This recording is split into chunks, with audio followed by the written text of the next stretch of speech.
नमस्कार मित्रांनो, आरजे मराठी या चॅनलवर आपले स्वागत आहे।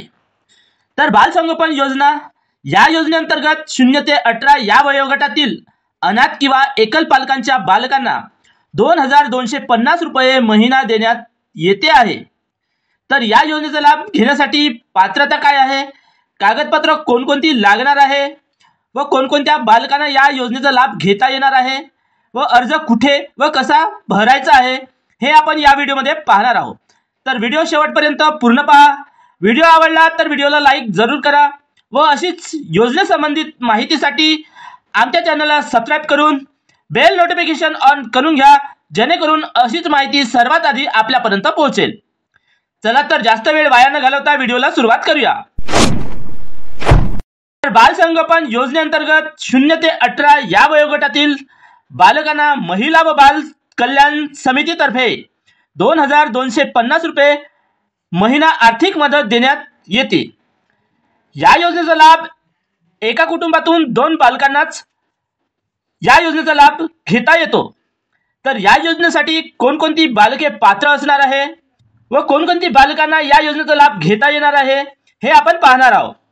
तर या योजनेचा लाभ घेण्यासाठी जी बालके अनाथ आहे, ज्यांचे आई वडील वारले आहे, अशी बालके किंवा ज्यांचे आई किंवा वडील दोघांपैकी कोणीही एक वारले असेल किंवा ज्यांचे आई वडील एकत्र राहत नसेल, म्हणजे त्यांचा घटस्फोट झाला असेल, अशा पालकांची बालके किंवा ज्यांचे आई वडील अपंग असेल असे बालके किंवा ज्यांचे आई वडील दुर्गम आजाराने ग्रस्त असेल, जसे की HIV, sickle cells, cancer, TB, कुष्ठरोग अशा आजाराने ग्रस्त असणाऱ्यांची बालके व कारागृहात जन्मठेपेची सजा भोगत असणाऱ्या कैद्यांची बालके, कोरोनाने पालक गमावलेली बालके, म्हणजेच ज्या बालकांना आई किंवा वडील एकच पालक आहे किंवा दोघांपैकी एकही नाही, अशा बालकांना या योजनेचा लाभ घेता येणार आहे।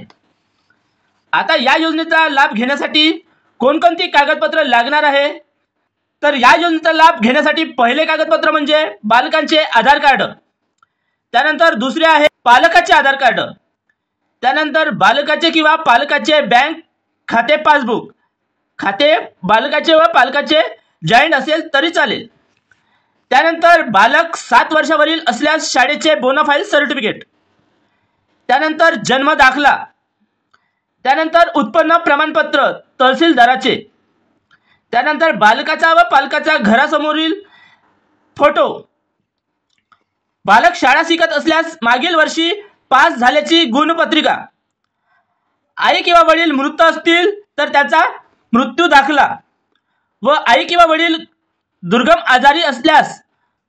आजारी असल्याची प्रमाणपत्रे व पालकाचे स्वयं घोषणापत्र। तर ही कागदपत्र या योजनेचा लाभ घेण्यासाठी लागणार आहे।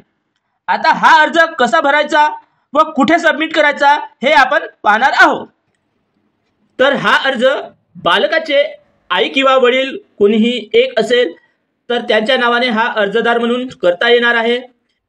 आई किंवा वडील दोघांपैकी एकही नसेल तर ज्या बालकाचे पालन पोषण करत असलेला पालक हा अर्ज करू शकणार आहे। तर हा अर्ज महिला व बाल विकास विभाग महाराष्ट्र राज्य बाल संगोपन योजनेअंतर्गत करावायचा हा अर्ज। तर सर्वात आधी तुम्हाला इथे बालकाचा फोटो लावायचा आहे, त्यानंतर बालकाचे संपूर्ण नाव इथे टाकायचे आहे व पत्ता टाकायचा आहे, त्यानंतर बालकाचे जन्म दिनांक इथे लिहायचा आहे, त्यानंतर इथं धर्म व जात इथे टाकायची आहे, त्यानंतर इथे शाळा शिकत असल्यास बोनाफाईड सर्टिफिकेट इथे जोडायचे आहे, त्यानंतर पालकाचे म्हणजे पालन पोषण करणाऱ्यांचे संपूर्ण नाव व पत्ता, मोबाईल क्रमांक इथे टाकायचा आहे, त्यानंतर बालकांची कौटुंबिक माहिती इथे टाकायची आहे, त्यानंतर बालकाचा कौटुंबिक वार्षिक उत्पन्न इथे टाकायचं आहे, त्यानंतर शेती व्यवसाय आहे काय असल्यास तपशील द्यायचा आहे, नसल्यास नाही लिहायचा आहे, त्यानंतर लाभाची आवश्यकता असल्याचे कारण इथे टाकायचे आहे, त्यानंतर यापूर्वी सदर योजनेचा लाभ घेतला आहे काय, म्हणजे या अगोदर तुम्ही कोणत्या योजनेचा लाभ घेत असाल तर इथे त्या योजनेचं नाव टाकायचं आहे व किती लाभ घेत आहात ते इथे टाकायचं आहे. कोणत्याच योजनेचा लाभ घेत नसेल तर इथे नाही लिहायचं आहे. त्यानंतर इथे सोबत जोडलेल्या कागदपत्राची यादी, म्हणजे तुम्ही या अर्जासोबत कोणकोणती डॉक्युमेंट जोडलेली आहे त्या सर्व डॉक्युमेंटची इथे तुम्हाला नावे लिहायची आहे. त्यानंतर मी या अर्जाद्वारे जाहीर करतो की उक्त दिलेली माहिती खरी आहे, तसेच सदर योजनेचा लाभ यापूर्वी घेतलेला नाही. इथे अर्जदार म्हणजे जर आई किंवा वडील दोघांपैकी एक असेल तर, किंवा पालन पोषण करणारा जो कोणी पालक असेल त्यांचे इथे सही करायची आहे. त्यानंतर इथे त्यांचं नाव टाकायचं आहे, त्यांचा पूर्ण पत्ता टाकायचा आहे आणि त्यांचा मोबाईल क्रमांक इथे टाकायचा आहे.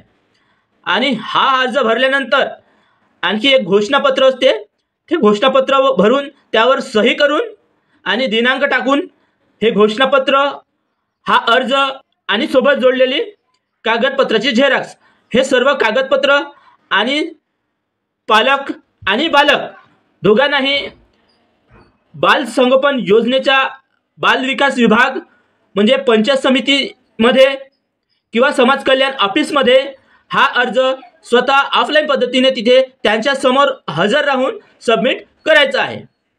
तर अशा प्रकारे हा अर्ज तुम्ही भरू शकता व सबमिट करू शकता. तर आशा करतो हा व्हिडिओ तुम्हाला आवडला असेल. व्हिडिओ आवडला असेल तर व्हिडिओला लाईक करा व आमच्या चॅनलला सबस्क्राईब करा. धन्यवाद. जय हिंद, जय महाराष्ट्र.